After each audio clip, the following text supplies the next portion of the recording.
Now we're ready to start. Angry Birds 2 is out, and more than 10 million people are furiously throwing feathered flyers at snorting pigs.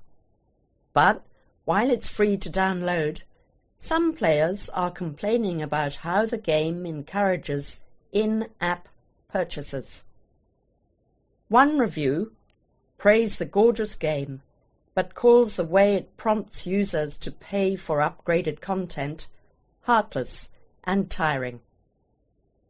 The makers, Rovio, says those who don't buy add-ons still get a fully formed game for free. The game allows you to gain extra lives in exchange for gems. There are several ways to gather these gems in the game, but buying them is the easiest. Eric Kyan, one reviewer, says that if you don't want to part with your money, you're forced to wait for your lives to reload. He thinks this feature will just encourage gamers to stop playing. Greedy isn't the word, but there are words to describe this sort of thing: foolish, baffling, boneheaded.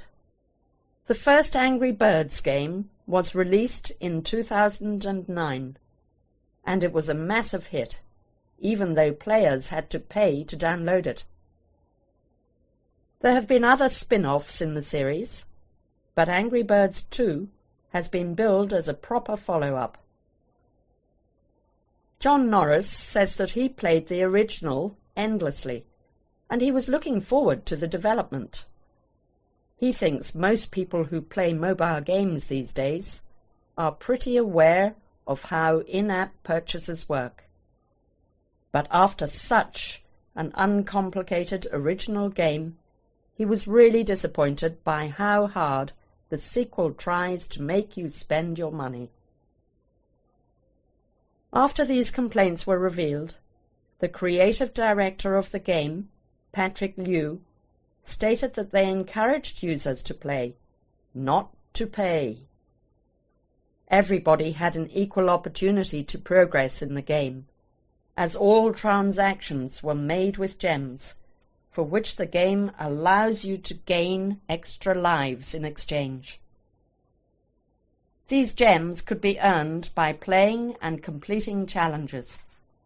Furthermore, extra birds, lives, and tickets could be earned through watching videos. This fact was accessible to everyone.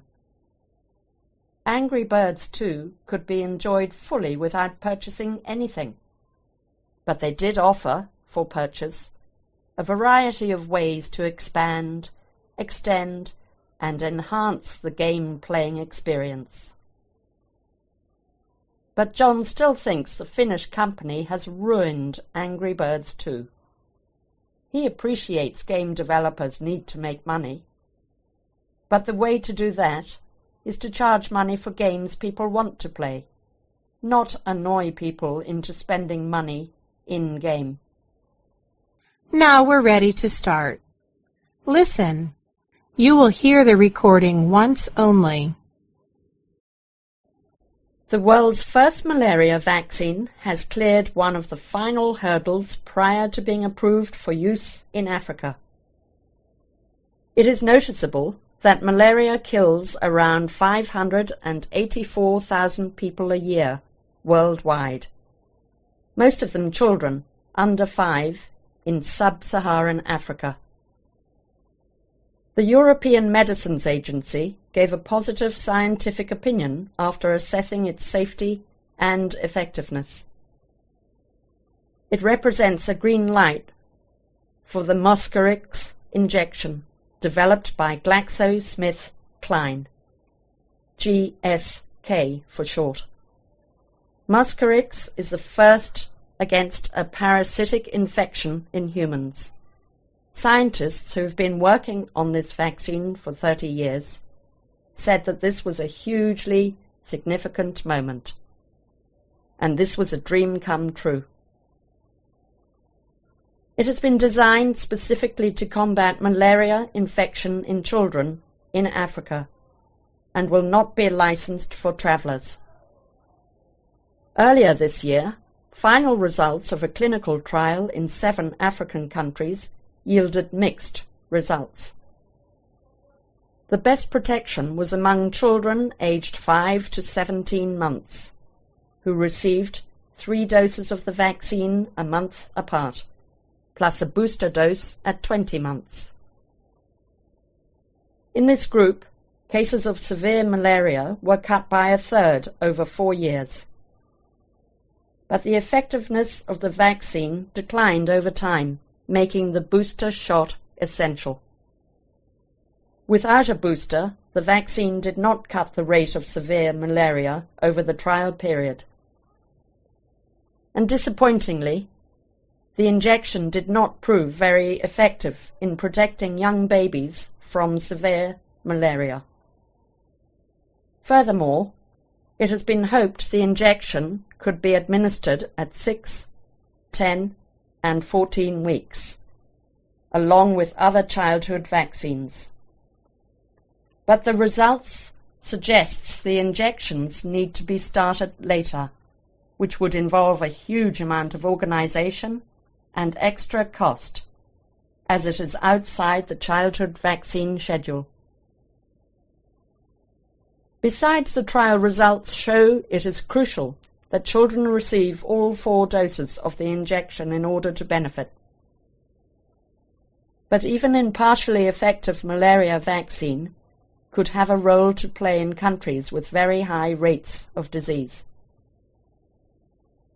GSK began research on a malaria vaccine 30 years ago, and the first trials in Africa began in 1998. In 2001, a partnership was established between GSK and the PATH, P-A-T-H, Malaria Vaccine Initiative through a grant from the Bill and Melinda Gates Foundation. The project aimed to speed up malaria vaccine development.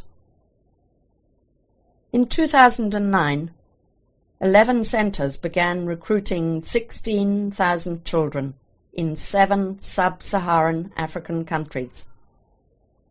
Today marks a significant scientific milestone for the long-standing partnership to develop a vaccine. Yet several more steps remain before a malaria vaccine might reach the young children in Africa who most need protection against this deadly human parasite.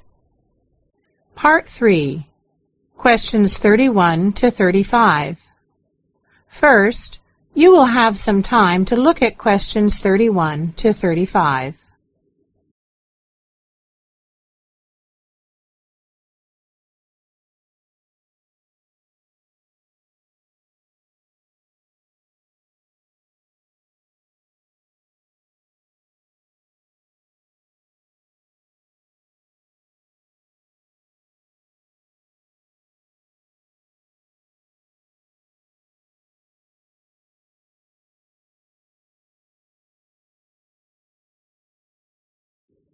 Now we're ready to start.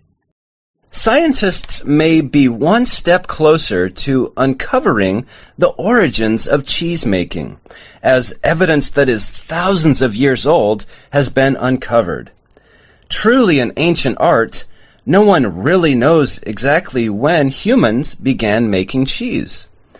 But now, milk extracts have been identified on 34 perforated pottery vessels, or cheese strainers, that are 7,500 years old, and have been excavated in Poland. Miss Salk and other scientists believe that this is obvious evidence of cheese-making in Northern Europe during Neolithic times, and their findings have been published in the scientific journal Nature. Miss Salk and her team also analyzed lipid remains on the vessels and detected milk remains, which they say provides a link to cheese-making. Although scientists have not identified traces of cheese, they have put together a convincing case. Is it possible that prehistoric people were making cheese much earlier than 7,500 years ago? Miss Salk explains that the most important ingredient for cheese making is milk, and only domesticated animals can be milked.